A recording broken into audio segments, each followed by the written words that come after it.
Sexta Teia Nacional, Aracruz, Espírito Santo. Eu agora entrevisto a secretária de Cidadania e Diversidade Cultural, a Márcia Hollenberg. Márcia, um processo muito longo, desde a última teia, né? 2014, agora 2026. O que representa esse momento aqui em Aracruz? Olha, a TV Taubaté foi uma TV que esteve lá, a TV Cidade, né? Esteve lá presente e fez os registros, né? E a gente estava lá em 2014, conquistando uma lei, um momento muito bonito também, Natal. E fizemos lá a primeira reunião do Conselho Iber. E agora, estamos aqui fazendo a sexta teia, 12 anos depois, com uma escala da política de 3.200 hoje para mais de 16 mil pontos de cultura, todos os estados envolvidos, uma escala enorme. E realizamos ontem também a reunião do Conselho Iber com 14 países que se inspiram na política cultura viva, de base comunitária. Então, para mim é um momento de missão, né? Não é à toa, de repente, que Deus me pôs nesse lugar novamente, né? Então eu queria sempre agradecer àqueles que estão nessa luta há muito tempo, né? E como vocês, né, que compartilham, né, as histórias da cultura popular, as culturas tradicionais, a valorização das nossas culturas e identidades. Então é isso. Por que demorou tanto tempo entre uma teia e outra? Porque a gente teve aí um período de governo que não honrou uma política que deve ser de Estado, né? A política de cultura deve ser uma política de Estado. E agora a gente fortalece isso a partir de 2023, com a ministra Margarete Menezes, né? Você tem hoje uma dimensão de territorialidade, dessa política ter o tamanho do Brasil, dela efetivar direitos em todos os territórios. Isso muda o degrau, né? E faz com que a gente cada vez mais efetive esses direitos, independentemente de governos. Então é um amadurecimento de um sistema nacional de cultura. A gente está vivendo um embrião desse sistema.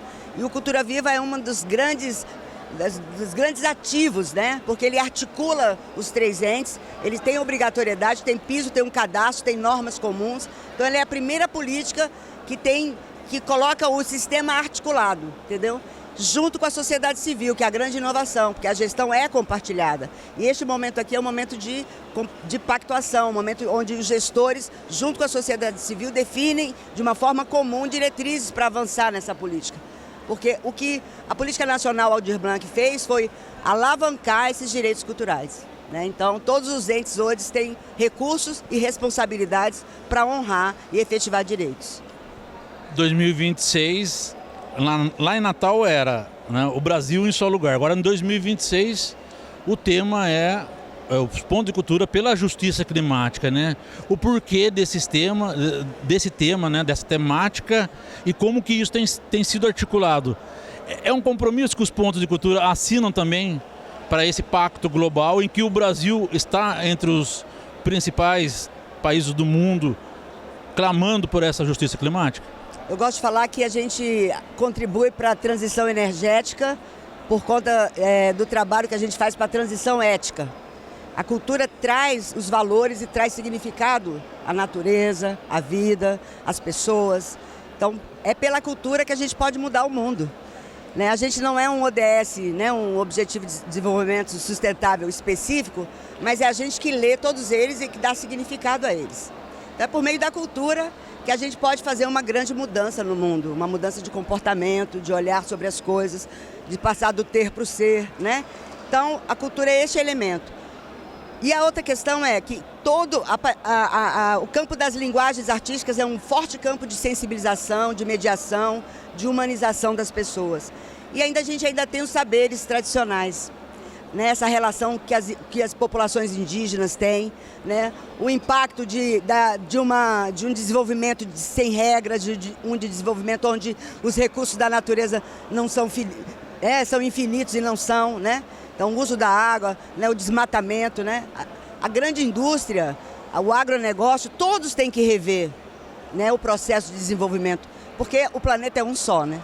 E, né, a consequência climática é para todos. Agora, é maior ainda para essas populações, que são guardiãs de território, né? Você ouve depoimentos, por exemplo, que muitas vezes a gente vê essa mudança climática, mas muitas vezes ela também é invisível. É uma semente, um cipó da floresta que não dura mais o tempo que durava. Eles falam de coisas que a gente não percebe e que acontecem. Então, aprender com esses povos, né? E trabalhar no conjunto para um consumo consciente, para uma mudança de comportamento, né? E tudo isso, a escolha de Aracruz, Espírito Santo, foi crucial. O maior desafio, né? Primeiro a gente queria fazer na região norte, né? Em Belém. Então a gente ainda tem esse débito, né? Do fator amazônico, de fazer uma teia na região norte. Mas por conta da COP30, a gente acabou buscando outra alternativa e recebemos o convite, então, do governo do estado do Espírito Santo, né? Na época, o governador Renato Casagrande, para fazer essa teia aqui. E Aracruz era um território também indígena, com 12 aldeias, com 2 etnias, né? 7 aldeias Tupiniquim, 5 Guarani, né? E seria uma oportunidade da gente interagir. Foi uma decisão difícil, porque aqui é um território de impacto da bacia do Rio Doce. Então é um território com muita necessidade de reparação, né? Mas eu acho que o governo mostra coragem no sentido de interagir com a comunidade. A gente entrou aqui, eram 8 pontos de cultura, hoje são 46. Né? A gente tem 52 agentes jovens sendo formados por esse processo da teia. Então não é um evento, é um processo de fazer parcerias locais, de trazer os ministérios para cá, de integrar secretarias locais. Né? Então há toda uma interação, né, com a comunidade, mas também com a responsabilidade pública dos 3 entes federativos. Essa é a ideia, articular as responsabilidades de maneira colaborativa. Para a gente finalizar, 4.000 pessoas aqui na teia, né? Aí 5.000 credenciados. Qual é o compromisso que esses 5.000 têm aí nos próximos 5, 10 anos a partir dessa teia? Primeiro, uma mudança de comportamento ou o fortalecimento de um comportamento, né? Porque a mudança climática impacta em atitudes pessoais também, né? Separação do lixo, a destinação correta dos resíduos, né? A boa relação e a solidariedade com as pessoas, né? Porque tudo isso tem a ver, né? O sentido de pertencimento, de comunidade, de cidade, de infraestrutura, né? Então, assim, aqui vai ser o resultado. É uma pactuação por mais 10 anos da política Cultura Viva, né? É a inserção desse tema de uma maneira mais estruturante dentro da política, né? Ele já existe, porque os pontos de cultura eles fazem um termo de adesão a um conjunto de direitos culturais e ao bem viver. E bem viver é proteger a natureza, né? Estar em harmonia com ela. E sai uma carta da teia, né? Que é escrita por todo esse processo de participação aqui. Que tem saúde, tem meio ambiente, tem educação, tem desenvolvimento agrário. Então tem vários setores e a gente traz esses setores, diversidade, hip hop, acessibilidade, teatro, cinema, cultura digital, enfim, né, a questão de gênero, da equidade de gênero. E então isso tudo converge e a gente busca trabalhar em rede, né, e trabalhar com gestão compartilhada e participativa. Márcia, muito obrigado, né, aí pela entrevista. Não só para o Pontão da Rede, para a Rede Cidade de Comunicação e Cidadania, mas para esse memorial, né? Que a gente constrói também a partir desses encontros, né? Especificamente os fóruns, né? E a teia, que é o grande encontro. E é sempre importante, né, que essa memória esteja também na mão da sociedade civil, né? Para garantir que ela esteja sempre viva, né? É isso. Parabéns ao trabalho de vocês.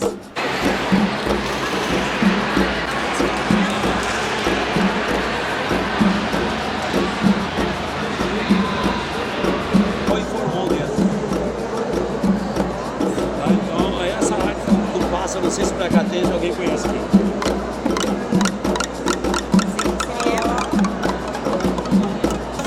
E eu converso agora com o mestre Alcides Ribeiro, que veio do Mato Grosso apresentar para a gente essa maravilha que é a viola de coxo. Mestre, me fala sobre a viola de coxo, né? Origens, como é que é a história A viola de dela? coxo chegou no Mato Grosso com a ida dos bandeirantes, né? Na Corrida do Ouro, né? Levou um instrumento lá chamado guitarra portuguesa, no qual a afinação da viola de coxo é semelhante à da guitarra portuguesa com 10 cordas. Isso fez com que alguém se interessou a fazer um instrumento próprio, de um corpo único de madeira maciço, né? Só entalhada e escavada com enxó e formão a parte interna. Tudo isso fez com que hoje a viola de coxo ela é tombada, reconhecida pelo INFAM, pelo Ministério da Cultura, é um instrumento patrimônio do povo brasileiro, genuinamente brasileiro, né? E é ela usada para embalar as festividades lá do cururu, do siriri, da dança São Gonçalo e das festas de Santos, no levantamento do mastro, no qual, depois do levantamento do mastro, a gente se faz a roda de cururu e mais tarde se faz também a nosso siriri. Envolve também dentro do festival Cururu e Siriri, que são vários grupos de siriri participando, e todos eles têm o instrumento, a viola de coxo, o ganzá e o mocho feito do couro de boi. Uma curiosidade é que a viola de coxo, ela tinha saído um pouco, né, lá do estado, ela tinha ficado quietinha, e aí o senhor trouxe de volta? É assim? Pois é, ela estava meio adormecida. Na época do meu pai, eu ajudava ele a fazer a viola de coxo.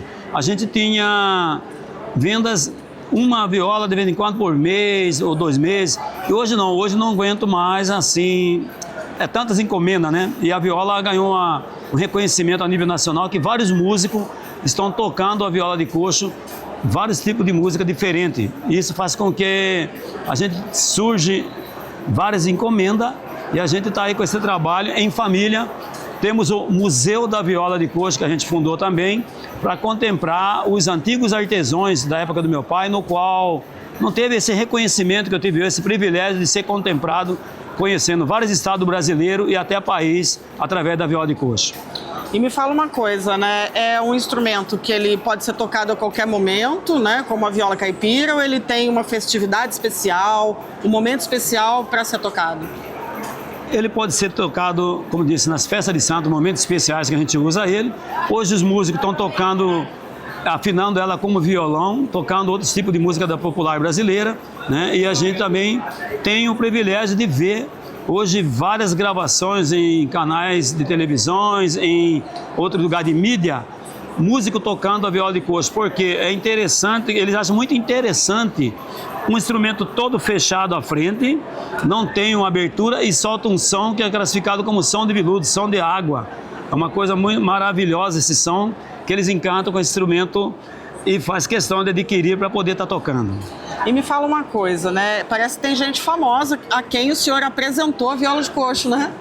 Pois é, hoje a gente não tem uma relação de vários nomes, mas aqui eu vi lá em 81, 82, quem levou o primeiro canal de televisão foi Almi Sater, tocando a viola de coxo. Hoje eu tive o privilégio de receber no meu espaço cultural lá, Museu da Viola de Coxo, a banda Legião Urbana, no qual o Dado, né, perguntei para o Dado, como que você me localizou aqui? Que eu estou no interior do interior, à beira do Rio Cuiabá. Ele falou, mestre, eu pesquisei tudo sobre você, eu só estou querendo adquirir uma viola de coxo na sua mão, que você é a referência dentro do estado. Isso é muito gratificante para a gente, para dar continuidade nessa arte que faz parte da nossa cultura. O senhor falou que é do interior, então conta pra gente aí de onde é o senhor. Eu sou filho de Pantaneiros Dato, do município de Poconé e Barão de Melgaço, que está dentro do Pantanal.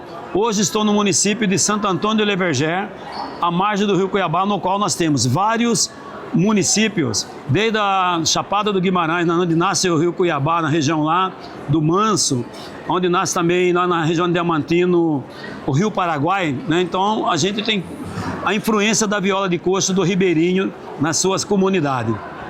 E toda viola de coxo, ela é trabalhada assim ou é uma coisa específica do senhor como artesão? Não, as violas de coxo, ela foi modificada. Antigamente era feita 100% artesanal, né? Ela foi modificada, a gente se preocupou muito com a qualidade. A gente tem hoje, eu tenho, graças a Deus, um apoio muito grande do governo do estado de Mato Grosso, né? Através da Secretaria de Cultura, do Sebrae principalmente, que dá muita consultoria para a gente. E o nosso ponto lá de cultura recebe muito turista devido ao pessoal querer conhecer, fabricar o instrumento da viola de coxo, as danças culturais nossas lá e os grupos de siriri que fazem a apresentação recebendo os turistas. E me fala, né, o senhor falou do ponto de cultura, como é o nome do ponto de cultura? O ponto de cultura nosso lá é Museu da Viola de Coxo, está lá no município de Santo Antônio de Leverger, Mato Grosso, próximo à capital Cuiabá.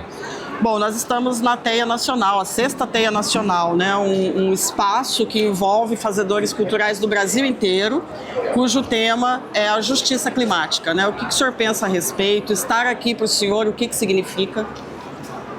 Para mim é um privilégio estar aqui também defendendo, né? A gente vê que uma das coisas que sempre eu coloco na minha reunião e falo, Mato Grosso, ele estão sendo assim muito desmatados ainda. Eu queria aproveitar pelo menos 1% da madeira que perde dentro do estado para confeccionar a viola de coxo e para servir outros artesãos que fazem outro tipo de arte, né? Então a gente vê que a hora que se passa num certo lugar, tem uma madeira, uma árvore ali que faz a viola de coxo, eles já derrubaram, já cortaram, do jeito dele não dá para nós aproveitar para fazer a viola de coxo, que tem uma metragem exata para fazer, ou seja, também um pilão, uma gamela, que a gente mexe com essa arte, no qual a gente tem a canoa de coxo, a canoa pantaneira também. Então sempre eu falo lá em reuniões em Cuiabá ou em outros lugares, eu queria aproveitar pelo menos 1% dessas madeiras. E falando de madeira, né? Quais são as madeiras ideais para fazer uma viola de coxo? Nós temos hoje, essa aqui é feita do chimbuba ou orelha de macaco, que nós chamamos lá em Mato Grosso. Mas ela é conhecida nacionalmente em algum estado como tamboril ou tamburi, né? Aí nós trabalhamos também com cedro rosa, o saran de leite, que é na região do pântano, né? E siriguela, cajamanga, todas essas fazem a viola de coxo. E o acordoamento, ele é sempre de nylon ou ele pode ser de aço? A viola de coxo, como disse, o corpo único, aí vem o tampo, né? O encordoamento antigamente era feito de tripa de animais silvestres, como o macaco bugio, o ouriço, que é o porco-espinho, né? Hoje mudou para a linha de nylon, na qual tem uma quarta ré de violão, que é uma de aço. Essa, né? Então, nos faz e contemplar o encordoamento todo diferenciado do que era feito antes. E aí a arte o senhor faz em cada viola uma arte diferente. Cada uma é exclusiva, é única. É única. A gente trabalha fazendo a pirografia, né? Então a gente desenvolve principalmente nas outras violas, toda puxando para a fauna e a flora do Pantanal, né? Para o cerrado também. Então faz com que a gente sempre recebe essa encomenda, a pessoa desenvolve a arte ou desenvolve a arte para a pessoa e sempre a viola de coxo vai estar na mão de algum divulgando esse trabalho, essa arte. Bom, o senhor veio do Pantanal, que é um dos biomas mais importantes do Brasil, e aí falando de justiça climática, né? O que o senhor gostaria, né? Para que lado do Pantanal o senhor gostaria que os governos virassem os olhos e cuidassem com mais carinho? Qual que é a real necessidade, né, do Pantanal em relação à justiça climática? Eu como filho de pantaneiro, hoje a gente está sendo proibido a desenvolver certos trabalhos de roça, principalmente dentro do Pantanal. Mas isso sempre existiu. Porque quem cuida do Pantanal é o pantaneiro nato, que entende, que sabe o manejo, como preservar o Pantanal e como utilizar sem fazer algum estrago, vamos dizer assim. Porque o Pantanal, ele precisa de um olhar cuidadoso de quem está entrando agora, para não ter aquele desmatamento, preservar as nascentes, né? Preservar a fauna e a flora, porque o Pantanal não é só dos matogrossenses, é do povo brasileiro, é um patrimônio a nível mundial. É isso aí, gente. Olha, eu conversei, tive o privilégio de conhecer aqui na Teia o mestre Alcides Ribeiro, e o que ele falou é real. O Pantanal é do brasileiro, é nosso também. Não é porque a gente mora em outros estados que quando a gente vai passear no Pantanal que a gente não tem que preservar, não é mesmo, mestre? Sim, a gente tem esse cuidado e geralmente sempre estamos cobrando que as pessoas que frequentam e querem conhecer o Pantanal tenham acompanhamento de um guia, porque só eles são treinados, sabem tudo sobre o Pantanal, principalmente esses guias são os filhos dos pantaneiros natos que hoje estão guiando os turistas lá. Muito obrigado, foi um prazer conversar com o senhor. Eu que agradeço. Viu? E sempre que pudermos a gente entra em contato porque a gente precisa conhecer muito e preservar, que é patrimônio brasileiro, a viola de coxo.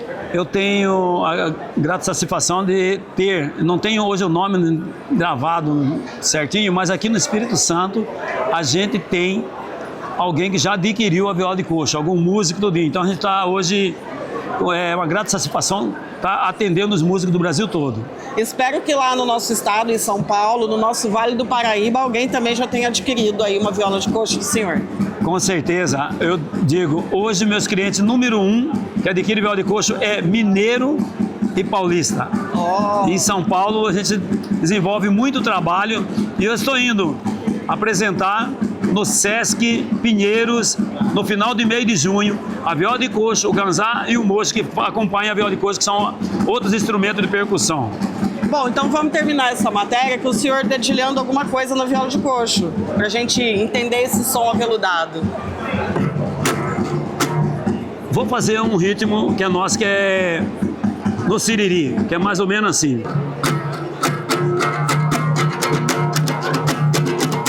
Nandaia, nandaia, vamos todos nandaia. Seu padre vigário venha me ensinar a dançar.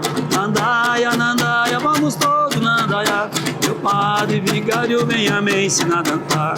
Põe essa perna, se não servir essa, põe essa outra pra senhora moça. A rodeia, rodeia, rodeia, fica de joelho, põe mão na cintura, faz uma mesura. Ei, E tem uma outra que eu gosto, que, com todo perdão para as mulheres, é mais ou menos assim também, que é uma outra música de siriri. Vamos lá. Peço perdão às mulheres, mas é provocação dos tempos antigos dos meus avós, do meu pai, que é isso aqui. Desculpa as mulheres aí, vamos lá. A mulher, quando começa a falar mal da vida alheia, começou na lua nova, foi parar na lua cheia. Começou na lua nova, foi parar na lua cheia. A mulher, quando começa a falar mal da vida alheia, começou na lua nova, foi parar na lua cheia. Começou na lua nova, parar na lua cheia. Eita, dá aqui um abraço. Muito obrigado. Essa é uma provocação de homem e mulher, e tem um retorno depois dos homens, viu? Das mulheres para os homens. Então, né? Na próxima o senhor conta o retorno.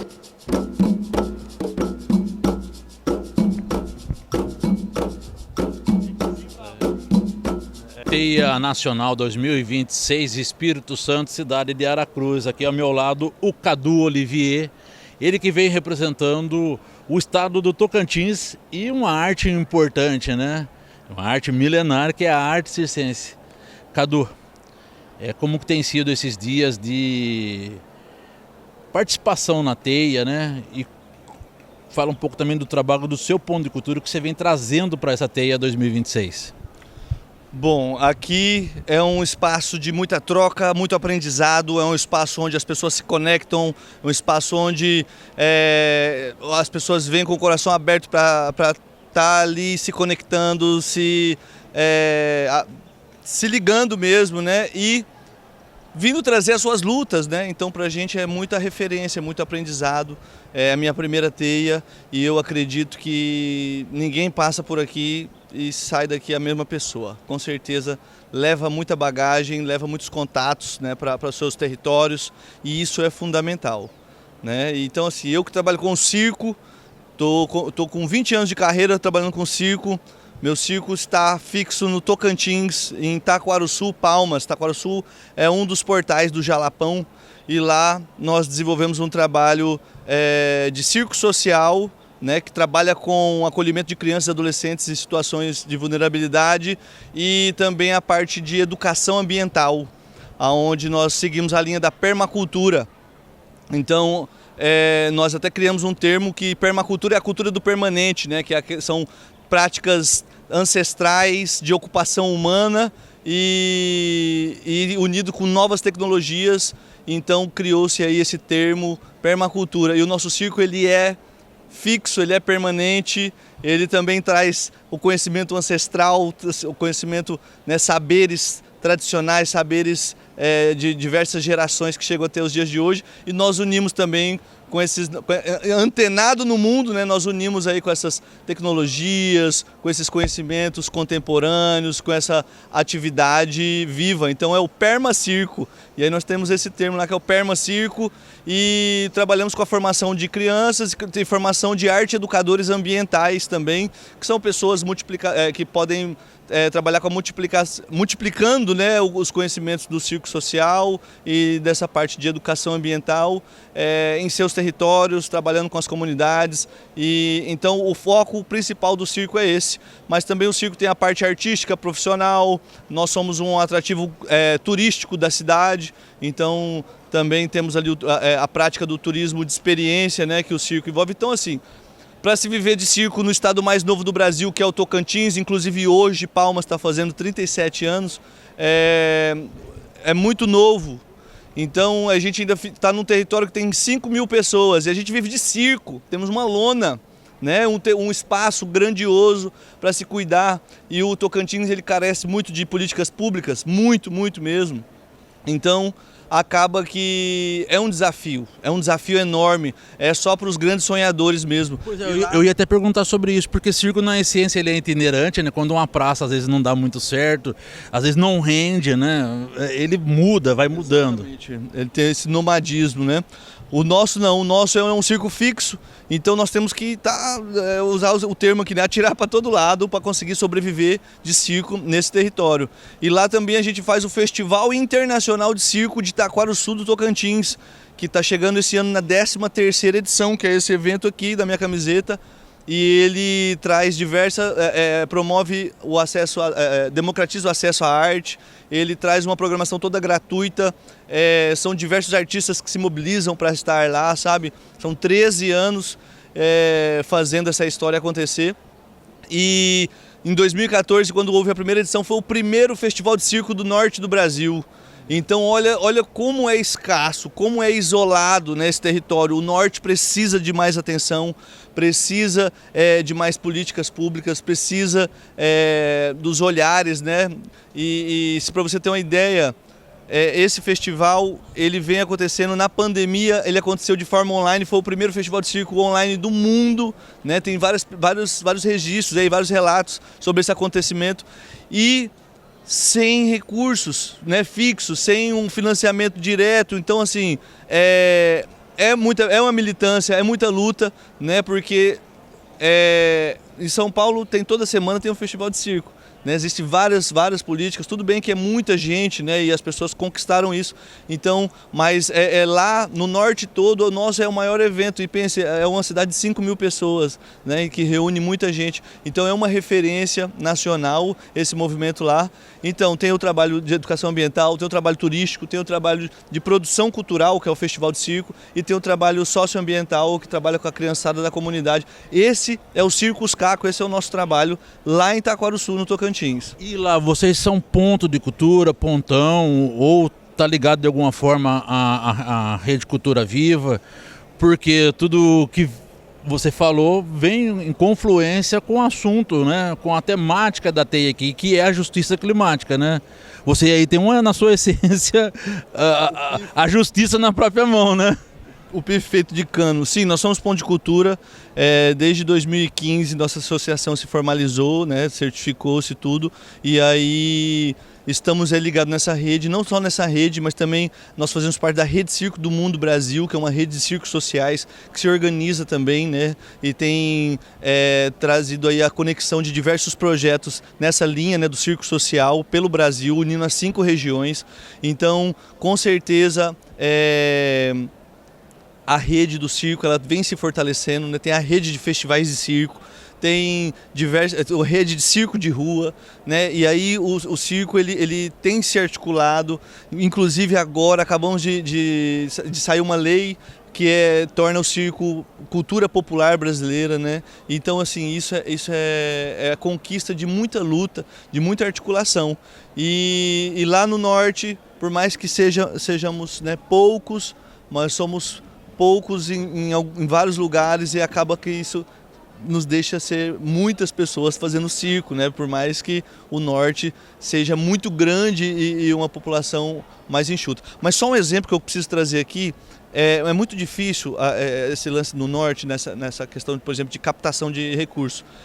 Se você para pensar que nos 40 anos de Lei Rouanet, menos de 2% de toda a captação de recurso foi para o norte inteiro do Brasil, 2%, 1,7% para ser mais exato, sabe? Então isso aí é um exemplo que mostra a dificuldade, né, do artista, da cultura acessar os recursos que são destinados para ela, tá entendendo? Então imagine os mestres e as mestras que ficam em territórios isolados, né? Como é que eles acessam esses editais, como é que eles acessam esses recursos? É tudo muito burocratizado, então precisamos desburocratizar isso, precisamos de fato acessar acessar esses mestres que estão em territórios mais afastados, entendeu?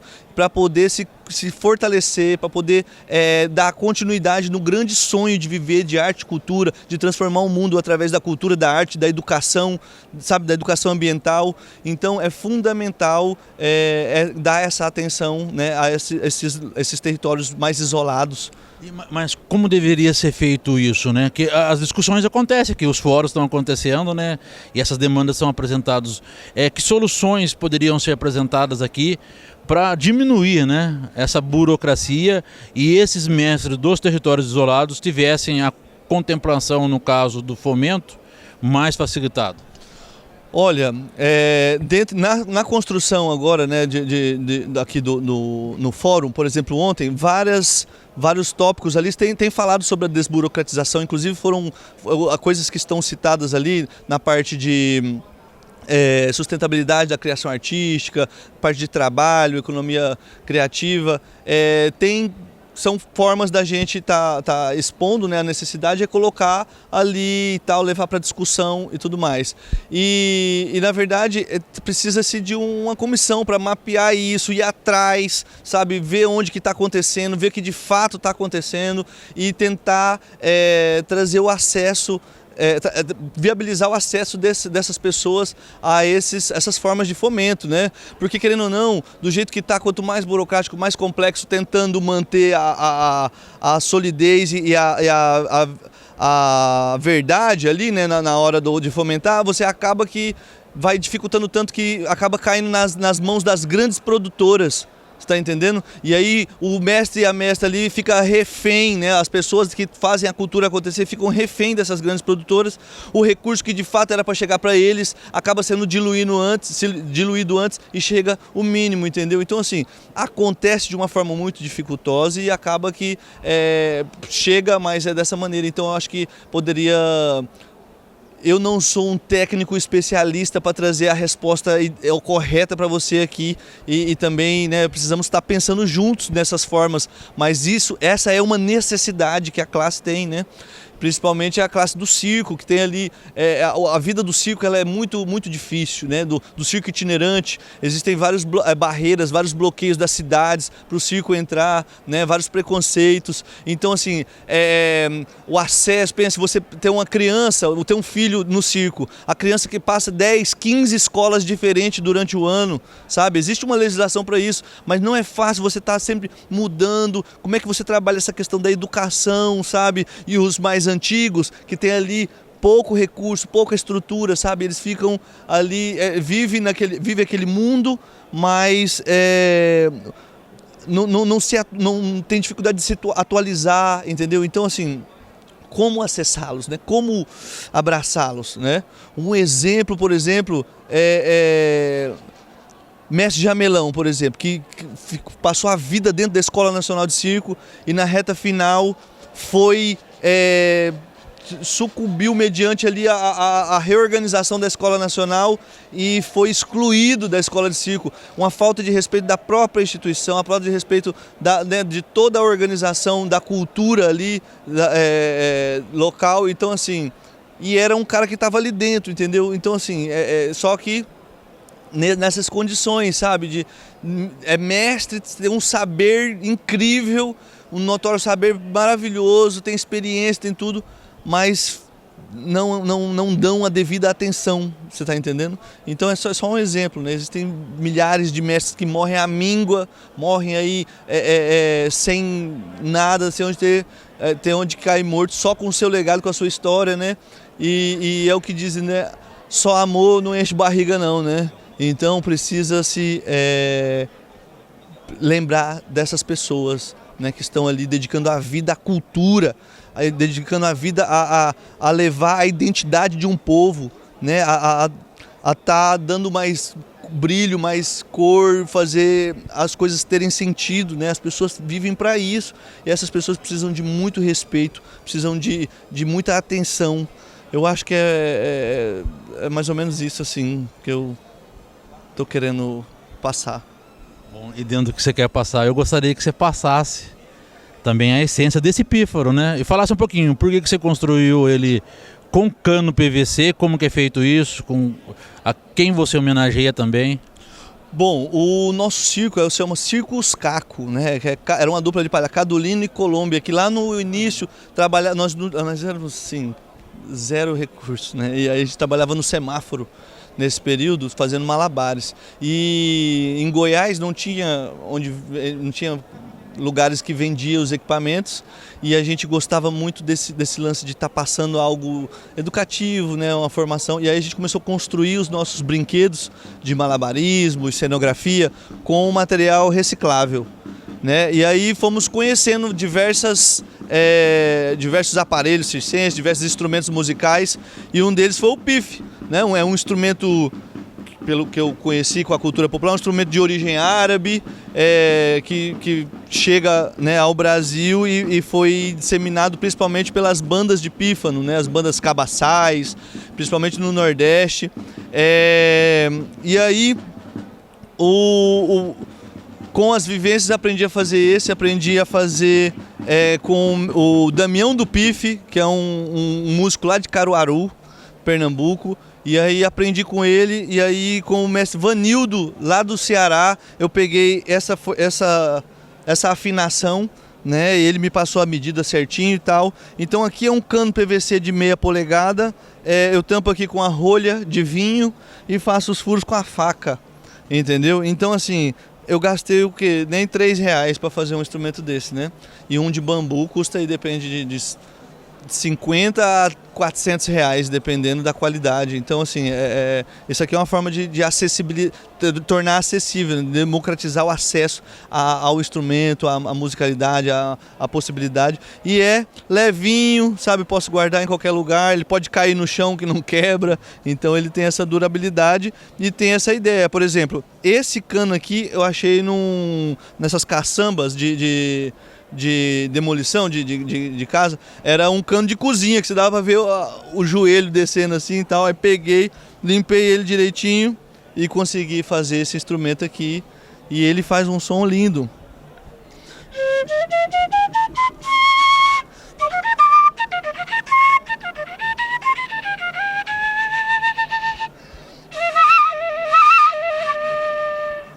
É isso aí.